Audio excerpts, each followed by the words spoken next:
are you showing up in your business? Are you faking it till you make it? Are you trying to act like everybody else because you think, well, they're doing it this way and they're successful, I might as well try? Or have you gotten up the nerve to actually be yourself? That's what we're talking about today, and how that authenticity will impact your profits.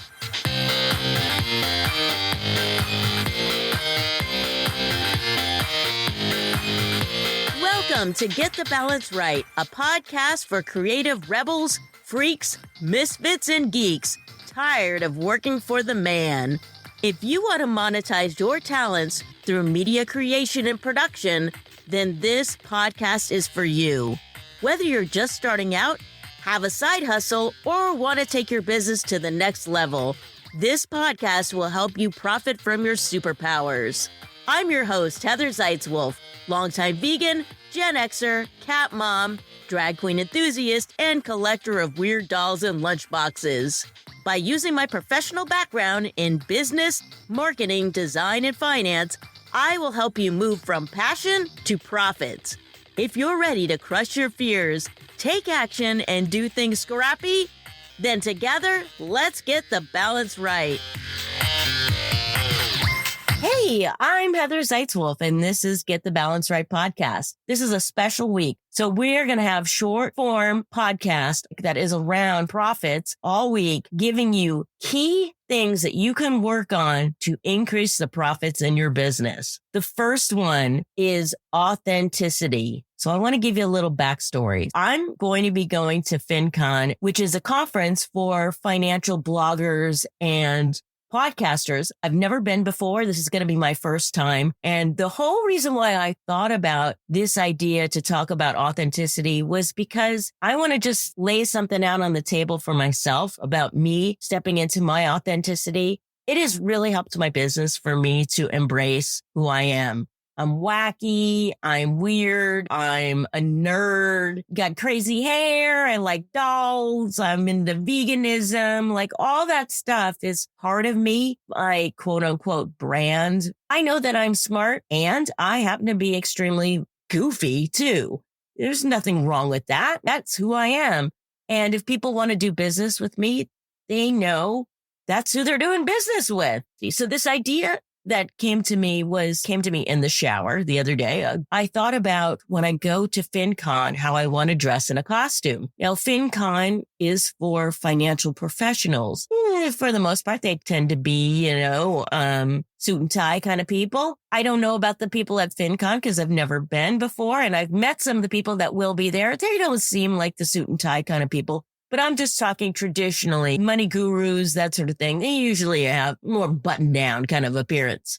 I'm thinking, okay, so if I do dress up in a costume, are people going to think like, what does she think this is? Comic-Con? No, it's FinCon. I don't know. If you've been following me on social media, I came up with this sort of very inexpensive, goofy, on the fly, stuff in my closet superhero called the Profit Protector. And I took a bunch of funny pictures with me with this green cape. And I had this cape that I bought used. It was like a kid's cape. It had dollar signs on it. And I put that in the front, kind of made like almost like a Peter Pan-ish kind of outfit. And then had a dollar sign thing that I had gotten in Las Vegas. It's like this little plastic thing and hooked it in my hair. And then I called myself the Profit Protector and took a bunch of pictures and put them online. And people seemed to think it was funny or found it fun and interesting. And then I even used one of the pictures on the show arts for one of my podcast episodes. I thought, wouldn't it be funny? It would be funny to me, but wouldn't it be just fun if I showed up at FinCon dressed as the Profit Protector? And then I thought, what if people just thought that I was just a weirdo? And then I thought to myself, I am a weirdo, and there's nothing wrong with being a weirdo. Yeah, there might be people that laugh at me and not in a good way, like they're laughing at me, not with me. Obviously, though, they're not my people. I'm not there to impress somebody that's not really on the same vibe as me. I think that if I wear a costume there, that the people that understand where I'm coming from with it, they'll actually appreciate it. I'm packing this stuff. I actually ordered a pair of green tennis shoes to go with the outfit. And I thought, okay, that will be fun. And I was going to order some leggings with some dollar signs on them, but those wouldn't get here on time because I'm leaving on the day that this drops is going to be Labor Day. It's a weekend right before Labor Day. And then I leave the next day for Orlando to go to FinCon. I'm just doing my costume with what's in my closet and then a pair of green shoes that's coming in the mail. So why am I telling you all this? I'm just proving to you that I am stepping into my authenticity in what I do. It is allowing me to make more profit in my business. I'm obviously not spending too much on costumes because they're coming out of my closet. So that's not a huge expense, obviously. But what I mean is that people, when they decide to work with me, they know who they're working with. Like I'm laying it all out for them. They see me on the internet with like dolls and making goofy faces and dancing around. So they know who they're getting. They're getting a fun person. They know when they work with me that it's not going to be dry and boring. They're going to get a really fun individual that has an open mind, that is very caring, likes to laugh, but still takes work very seriously. What does your authenticity mean to your customers or your potential buyers? Are you being authentic out there? Here's the thing. People don't buy from companies per se.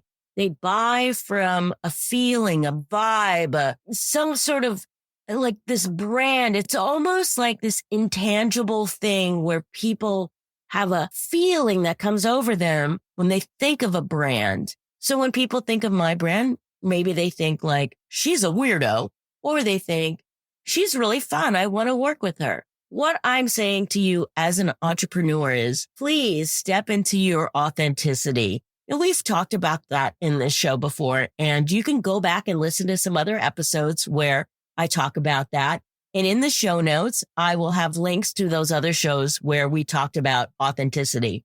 So authenticity, number one, people want to know who they're buying from. Two, they want to have a feeling that they can know, like, and trust you. And if you are being completely authentic out there, they know that all the cards are out on the table. They don't have to worry about anything.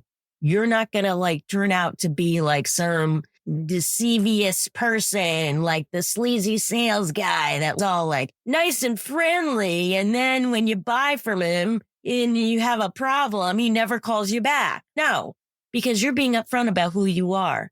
People can know, like, and trust you. And if they don't like you, then guess what? They aren't meant to be your client. Move on. Yes. Be authentic on social media. Be authentic in your discovery calls. Be authentic when you're giving your offer online. Be authentic on video, in your social post, and when you're communicating with your clients and potential clients. We live in a time where it's all about building a relationship. And the only way you can truly build a relationship with someone is if you are being honest and upfront about who you are. Being authentic. Step into your authenticity. This will bring you money in return. I promise you that. If you try to be someone that you're not, people are going to figure that out. They're not going to like it, and you will probably lose business from that. Find your tribe, be yourself, and the money will flow. All right, I'm going to step into my true authenticity, which is my desire to wear a costume at this event, which I've never been to before. So maybe there's other people that wear costumes there. I don't know. Maybe there's like a dude that wears like a suit with dollar signs all over it or dollar bills or something. There could be. I'm going to bring my somewhat janky costume that I made, but it's so me. It is so me. It's got like socks that I cut up to make armbands, and it is so me. And I'm probably going to put some fishnets and maybe some glittery things or something else. I have a green disco ball that goes on it. It's going to be fun. It'll be totally me. I'm just showing you that I'm taking a risk and going out there, and I'm going to send you pictures. I'll post pictures of what happens with me in this outfit, and maybe people will want to pose with me, or maybe people will go running and they'll be like, oh my God, look at that woman. She's crazy. I don't know what's going to be the reaction, but I'm going to be okay with it because I want to prove to you guys stepping into your authenticity is super important. And I know you are going to make more money if you do so in your business. All right. So this is short and sweet episodes. Tomorrow is another one coming to you, and you're not going to want to miss that one because we're going to be talking about cleaning up your financial hot mess. Yeah, I know you got a hot mess out there. It's okay. We're going to get through it. All right. See you on the flippity flip side tomorrow.